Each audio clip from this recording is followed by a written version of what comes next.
एक गरीब मजदूर था। वह खेतों में काम करता था। एक दिन शाम को अपना काम खत्म करके वह घर लौट रहा था। रास्ते के किनारे मिठाई की एक दुकान थी।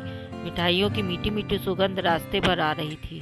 इससे मजदूर के मुंह में पानी आ गया। वह दुकान के पास गया, कुछ देर वहां खड़ा रहा। उसके पास थोड़े पैसे थे, पर वे मिठाई खरीदने के लिए काफी नहीं थे। वह खाली हाथ लौटने लगा, तभी उसे दुकानदार की कर्कश आवाज सुनाई दी, रुको, पैसे तो देते जाओ।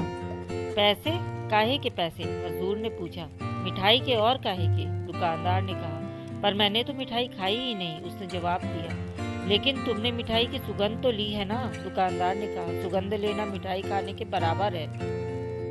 बेचारा मजदूर घबरा गया। वहां खड़ा एक होशियार आदमी यह सब सुन रहा था। उसने मजदूर को अपने पास बुलाया, उसके कान में फुसफुसाकर कुछ कहा। उस आदमी की बात सुनकर मजदूर का चेहरा खिल उठा।